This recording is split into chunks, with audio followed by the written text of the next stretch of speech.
Welcome back to our series during Breast Cancer Awareness Month and Physical Therapy Awareness Month. Last week we talked about pain and breast cancer and how really that shouldn't be as common as we might think it is. This week we're going to talk about stiffness. So sometimes people think like, well, I don't have pain, therefore it's fine. I just can't raise my arm, or I have a hard time being able to walk like I want to walk, or like my back isn't moving as well as I'd like, but that's okay. I'm just getting older, so that's normal. Well, the issue is that it's really not. So experiencing stiffness and decreased motion after breast cancer, that doesn't need to be normative. So let's talk about that. Now, why is this important? Well, I know it is because 43% of individuals 5 years after their breast cancer diagnosis and treatment continue to experience pain and limitation with, or not pain necessarily, but like limitation with shoulder range of motion if they did not participate in early intervention. Okay. 9% of people after their that 5-year follow-up, 9% of the people that did participate in early intervention did not have stiffness or decreased shoulder range of motion. So I know there's a good amount of people out there that think it's normal to have decreased motion after breast cancer treatment. And the quick answer is that it's not normal, and that if you can get some good rehab and just good motion going as quickly as possible, that you should be able to return to full and normal range of motion. That's the real answer. Now, what contributes to immobility, right?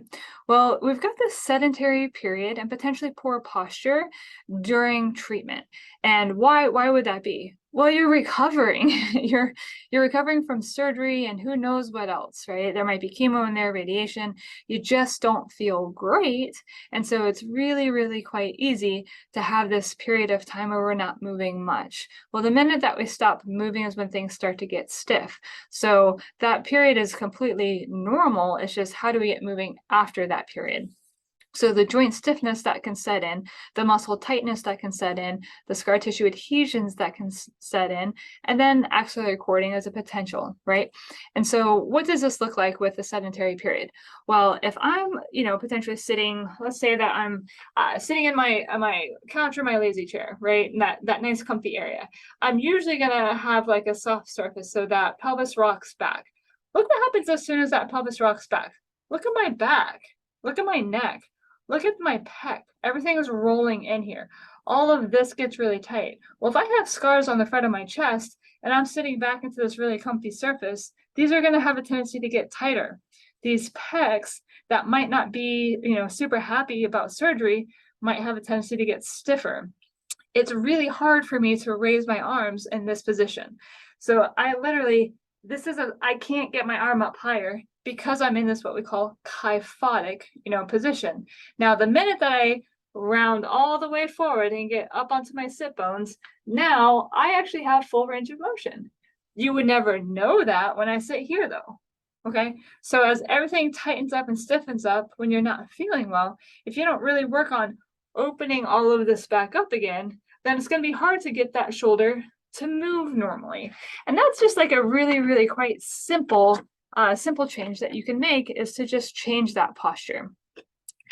Now, sedentary periods and postural influence, we can see that it just kind of overall can lead to this cascade of events. So the sitting slumped, and then the muscles in the hips and the chest, the back all get stiff. The joints in the shoulder, the joints in the thoracic spine can all get really stiff.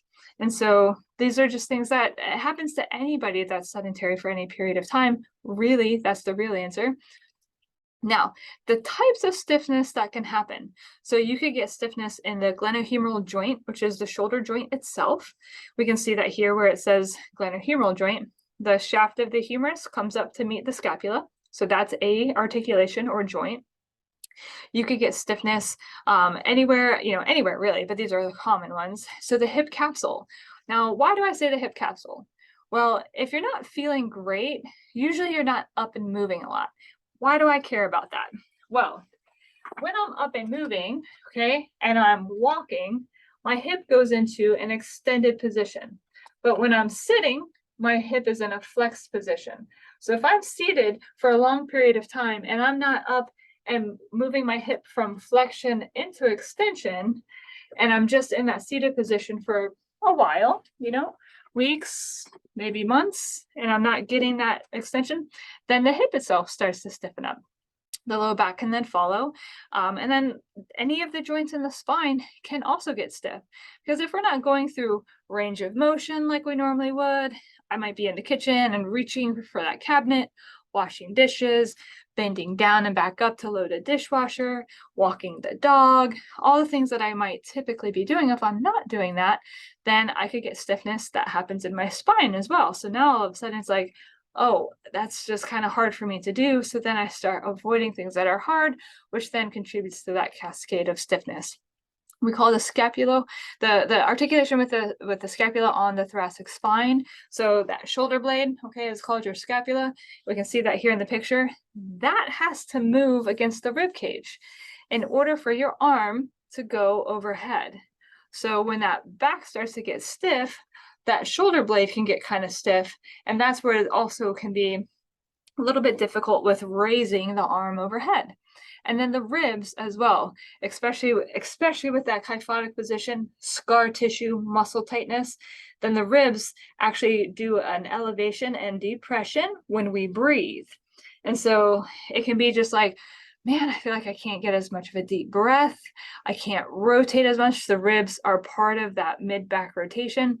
And so again, all of this contributes to that just sensation of what I've heard people describe it as stove up. I'm just all stove up and I'm stiff everywhere. Yeah, real answer is, yeah, that makes perfect sense for everything that you just went through. Now, what muscles get tight? Any of them really. We can see here in the slide that cross pattern that's really, really common.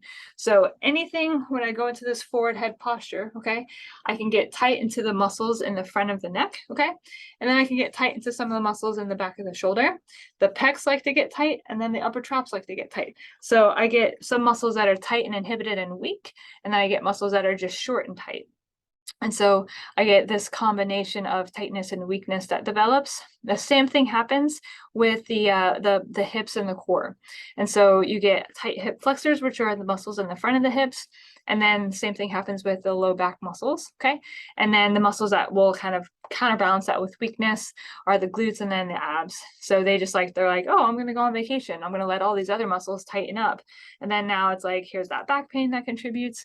I've treated many people with low back pain after chemotherapy. And they're like, how did the chemo cause my back to hurt? It's like, it's not the chemo, sitting in the chair. Like, what? Like, sitting for too long creates back pain. It doesn't matter if you're in a chemo chair, if you just have a job where you work from home for a long time and don't stand up. So same exact contributing effect, which is just long periods of time in a seated position. All right, so common muscles that are affected after breast cancer. We covered this last week, but it's always really good to get a refresher because trigger points are so confusing. It's like it hurts in the area, but that isn't the muscle that I'm feeling. So you could have referred pain or local pain. That's a trigger point. So a trigger point, if it's in the pec, we can see in the pec major here in this picture, that muscle could have a trigger point in it. So it's like this muscle here, you can pinch it. It can have pain locally, but it also could have pain that refers into the upper arm. So that's crazy. Same thing with like rhomboids, for example, they don't travel as much. So those are the muscles along the shoulder blade. But if we go into the serratus anterior, which is the muscle that sits right along the rib cage, now that one can go all the way down into the last two fingers, which mimics what we call a radiculopathy that's coming from the neck. So sometimes with differential diagnosis, oftentimes we'll say, well, if the neck is negative, let's go ahead and look at one of the muscles that has a common referral to that area, plus your past medical history of a breast cancer diagnosis. Boom, there we go. We found that serratus, reproduce that finger pain, and then we treat it. Now, scars also create immobility. So this is a picture of somebody that's very mobile, not as mobile as me. So my counterpart, Alicia, this would be more of her style of movement. She does all sorts of dance and is very, very good at that. But when we are moving our bodies, we need our layers of tissue to slide and glide. And so if I have a scar that's tight and I can't really pull against that skin because that scar is tight, then that's going to create immobility. And that's the cascade of effects that can happen, because if I'm avoiding opening up that arm, well, that might be contributing to me avoiding actually rotating through my mid back. And then as I avoid that, that contributes to more kyphotic posture, which contributes to more stiffness in my hips. And see where that, it just like kind of keeps going. So all of these are super common. Axillary web syndrome creates the pain because of the fibrosed lymphatic vessel that's being stressed, and then it can scar down. So because of that, then I start to have pain with raising my arm. So I stop raising my arm, which creates stiffness in my shoulder, mid back. Again, cascade continues.